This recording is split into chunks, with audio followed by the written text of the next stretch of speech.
I wanted to tell you a bit about our panel, which is titled Web-Based Tools for Information Sharing and Documentation. But the way I look at it is really ways activists can use internet-based tools to fill power vacuums. And the power vacuums I'm talking about are those left by two of the institutions that we rely on to win our issues: the media and government regulation and oversight.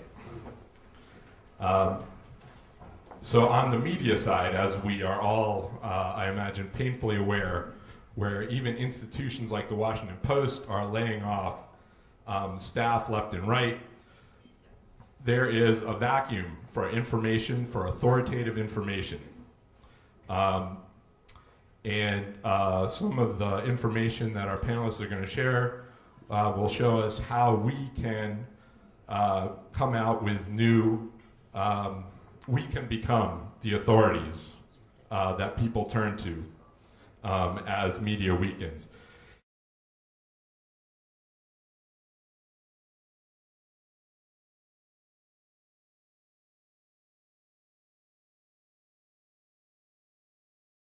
So much of what I'm going to show you today as we take a kind of whirlwind tour of what drilling looks like from the air and from space. These are things that you can actually do, and we are here to help you and help you come up to speed on using some of these same tools. So first slide, please. We started looking at this natural gas drilling boom really out west in the states of the Rocky Mountain West. And it started to take off actually in the early 1980s. You've probably heard some stories from some of the people you've met this weekend from New Mexico about coal bed methane drilling, New Mexico and Colorado and Wyoming. These reservoirs were known as unconventional gas reservoirs to people in industry. Unconventional because although these rock formations and the coal beds may hold a lot of gas, they don't want to let it go. Extremely low permeability geologic formations. And in the past, these unconventional reservoirs were always seen as a very tempting target because of the resource that was locked within them, but we didn't know how to get it out, so we bypassed those formations. But a company you may have heard of, Halliburton, invented this new technology called hydraulic fracturing that would essentially shatter those impermeable rock layers and allow that gas, and in some cases now oil, to escape and be commercially produced. Here's an aerial view of a typical drilling location. This is in the Jonah natural gas field of western Wyoming in the upper Green River Valley area near the town of Pinedale. And we have Linda Baker here from Pinedale. If you haven't met her, she's a great person to talk to about this. She's been dealing with this for quite a while now. That's about a 3 to 4 acre area that's cleared out to provide a staging area for drilling. You see a drill rig on site that's actually being dismantled by a crane. So the drilling is recently completed here. You see a large pit filled with fluids. This is to handle the drilling mud used during drilling, any produced fluids that come out of the well, and in some cases the fracking fluid that they use to hydrofracture these wells. And you see a lot of equipment, trucks, contractor vehicles, and a small battery of tanks near the front of that pad that's going to remain after everything else is gone to handle natural gas condensate and other liquids that are produced from that well. Getting up a little higher, this is what the landscape looks like when you look at all of those elements of that drilling infrastructure. Again, this is the Jonah field. Typically, there's just one well drilled, vertical well from each of those 3 to 4 acre drilling sites. They're all interconnected by this road network and pipeline and utilities network to accomplish this.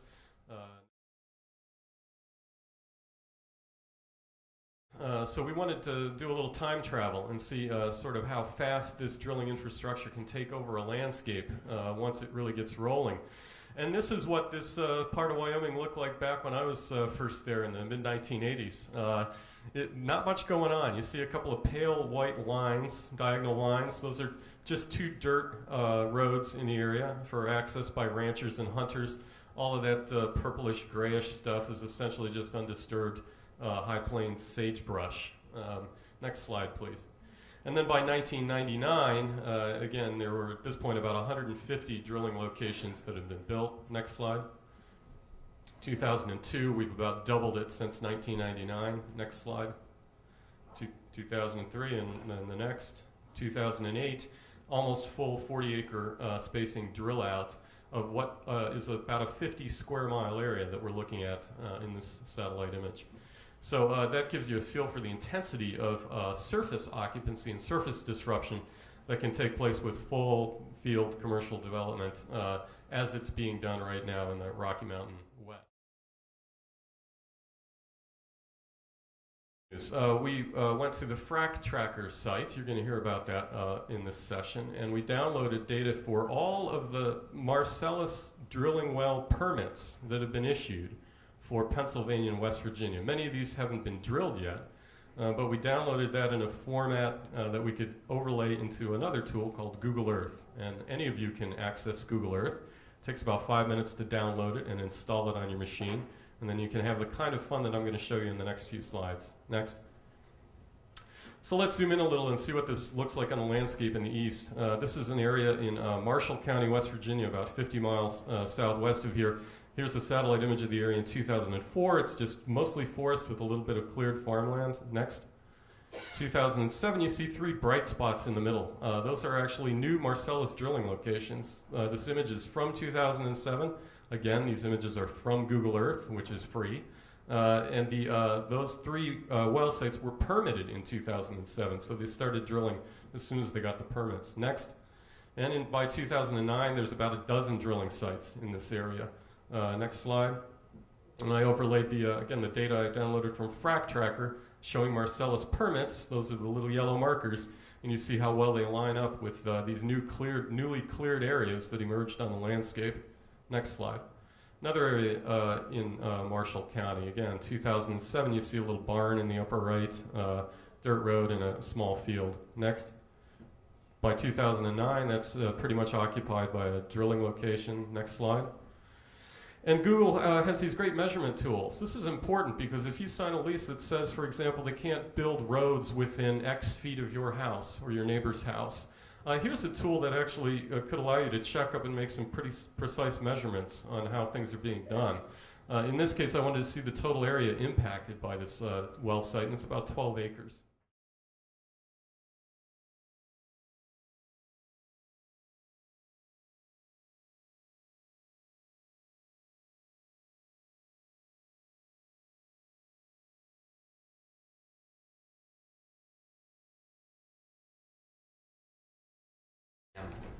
Computer, get that cleared up.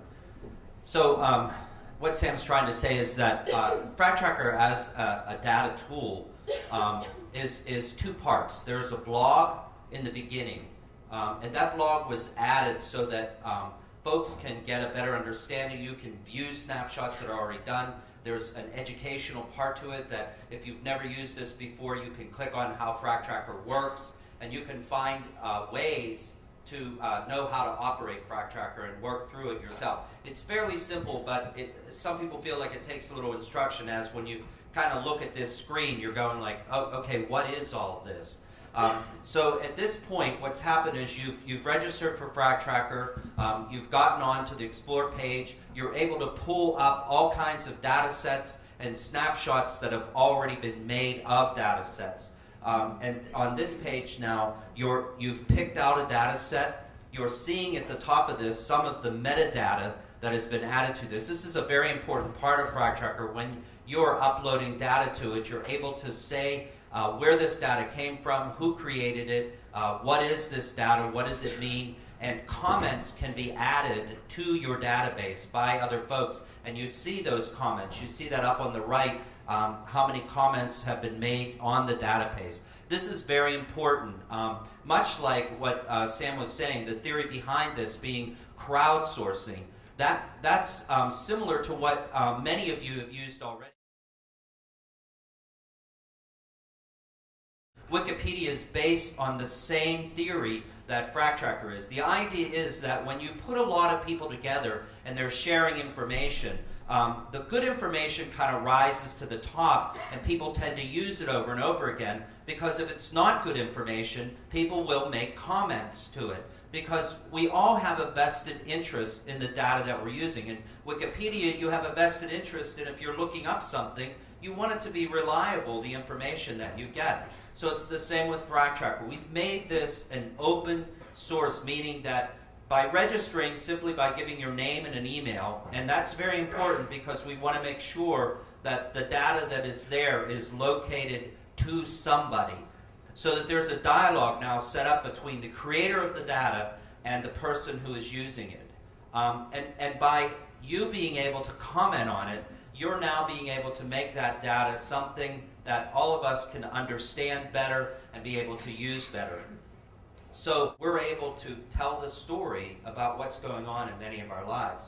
So you can see we've got public health people involved, public safety people involved, policy, industry people, environmental agencies and groups, foundations, regulatory bodies, media relations.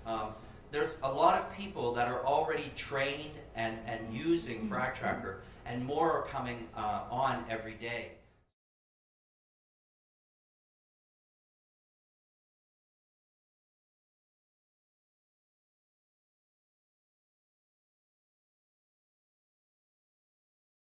The points of Landman report card is to get people to tell their stories before they sign the NDAs.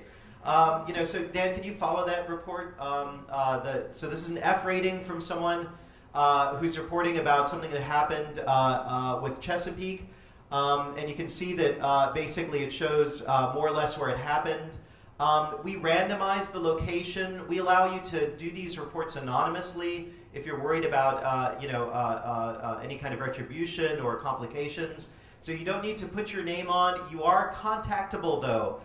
You basically, people can send you an email through a kind of an anonymous proxy system, so that if there's a litigator or legislator who wants to get in touch with you, they can ask you, do you want to come forward with this in public? People are uploading data, they're uploading photographs, they're uploading contracts, they're uploading lease agreements, and this is a way for people, out west to share their stories with people out east who are just doing this for the first time. And one of the ways, so we talked about how people are silenced by NDAs. That's silencing at the individual level. Communities are also silenced. Communities don't talk to each other. And then finally, over time, people aren't talking to each other. So we've run into people out west who say landmen aren't really a big issue. We've been leased, left, right, center, west, east, up and down. But it is a big issue out east. So we encourage people out west to go ahead and fill in your experiences with landmen, because a lot of those landmen are now working out east. A lot of them have moved out to Pennsylvania and New York to start doing their work. Over here, what we've got on the page is we've got some information that's straight from the state database. It has, for instance, the operator name, Williams Production. If you click on that link, you'll get to a page that says a little bit about Williams with emergency numbers and contact numbers. That was crowdsourced. That information we couldn't get from a state database. So Tara, one of our early adopters, has gone ahead and put that in. Why don't you head back, and we'll take a look at how to put a note or a complaint about this facility. You'll see down on the bottom right, there's a section called Report This Facility. So you can go ahead and make a note or a complaint. So we're already starting to get complaints. There's a complaint for Antero. I love the username for this complaint. It's Antero Lies in Court was the username they chose.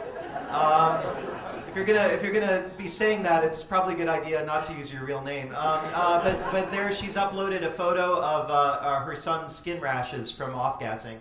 So this is exactly the kind of thing that we're hoping that epidemiologists and doctors are going to be able to start trolling through the data and figure out what's going on county by county.